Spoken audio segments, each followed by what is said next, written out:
The whole world was shocked by the image of little Aylan Kurdi, a Syrian refugee, 3 years old, who washed the shore death in a Turkish beach. How did you feel when you saw that? This is one of the saddest parts of the Syrian conflict, to have people leaving their country for different reasons. But beside the feeling, the question for us as officials that's been asked by the Syrian people, what are we going to do?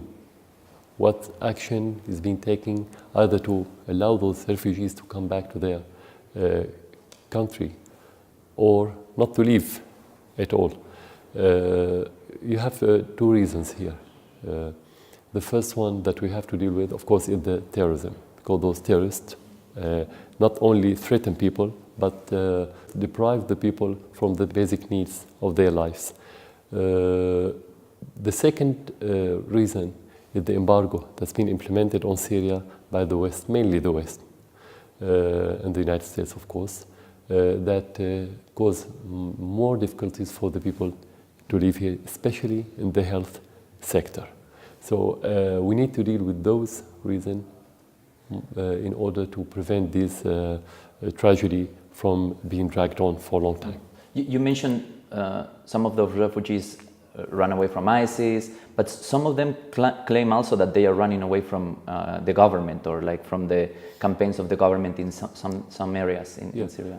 I can give you the contradicting facts that you can see it while you're in Syria, that the majority of the people who live in the controlled area by the terrorists, they immigrated to the area under the control of the government. Mm-hmm. So if they want to flee from the government, why do they come to the government? This is not real. But at the same time, whenever there's a battle, shooting, a fight between the government and the terrorists in certain area, that's natural for the majority of the population to leave that area to another area. Mm-hmm. That doesn't mean they escape from the government.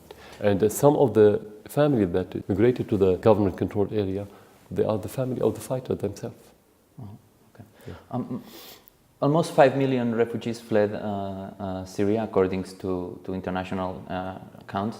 1 million have crossed into Europe. Mm. What guarantees have those people that they can come back freely without fear of any reprisal? Is that? No, of course they can come. I mean, this is their right to come back, unless somebody who's a terrorist or a killer. And some of them, and I think a good number of them, is a government supporter. He didn't leave because he's afraid from the government. As I said, because of the standard of living that's been deteriorated drastically during the last few years. So of course they can come back without any action taken from the government against them. We want people to come back to Syria. What can the Syrian government do to stop that flow of refugees that has killed so many people drowning in the Mediterranean Sea? What can be done?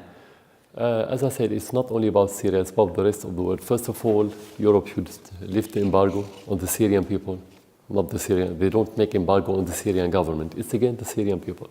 Second, Turkey should stop sending terrorists to Syria. Third, as a government, we have to fight the terrorists, definitely, and we have to keep the living moving forward by any means in order to allow the Syrians to stay in their country. This is the only way that we could bring those people back or convince them to come back to their country. And I'm sure the majority of them, they want to come back to Syria. They want to. But as I said, at the end, you need to have the basic or the minimum requirements for living. When you came to power, you promised democratic reforms. Those times were come to be known as the Spring of Damascus, or whatever you may call it. Some people claim if those reforms have come faster, a lot of lives would have been spared. Other people claim, mainly in the opposition, or the United States has also said it, that if you had stepped down, a lot of lives would have been saved. What do you have to say to that? The question, what the relation between what you've mentioned and Qatar sending money and then sending armaments and supporting terrorists directly? What the relation? What the relation between that and the role of Turkey in supporting terrorists? What the relation between that and the existence of ISIS and al-Nusra coming to Syria? So the link is not correct. If you want to change the president or the prime minister or any system, in your country, in any country, you only have the political process to move through. You cannot use the armament. It's not excuse to have armament to say that I want to change the system or I want democracy. Democracy wouldn't happen through the armament. And the experience of the United States in Iraq is still telling. The same in Yemen. Okay, President Saleh left for the same allegations. What happened in Yemen? Is it better? That's not correct. There's no relation. We can achieve democracy through dialogue, but at the same time through the upgrading of the society toward the democracy, because democracy is not only constitution or president or laws or so on. This is tools or means to achieve it. But the real democracy as a base should be based on the society itself. How can we accept each other? This is melting pot area. You have different ethnicities, different sects, different religions. How can they accept each other? When they accept each other, they can accept each other politically. This is where you can have real democracy. So it's not about the president. They try to personalize the problem just to show that it's very simple problem. Remove the president and everything will be fine. No one can accept it. You visited Spain twice. Both presidents, José María Aznar and José Luis Rodríguez Zapatero, visited Syria while in office. How have been the relations with Spain ever since? Let's say that Spain is against any adventurous solution in Syria. This is something we appreciate. They didn't support any military action against Syria. They said that's going to make it more complicated. They didn't talk about deposing president or interfering in our national affairs. They said everything should happen through political solution or political process. This is very good. But at the same time, Spain is part of the EU, of the European Union. That makes Spain restrained by the decision of that union. We expect Spain to play that role, to convey the same message and its political point of view regarding our conflict to the EU. So that's how I see it. And in Latin America, have you had where have you had the most support in Latin America, you feel?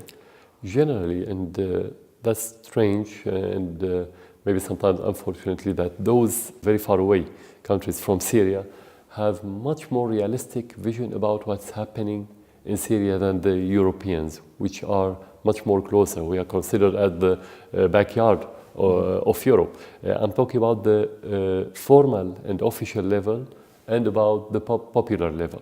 They know much more and they support Syria politically in every international forum. And they haven't changed their position since the very beginning of the crisis.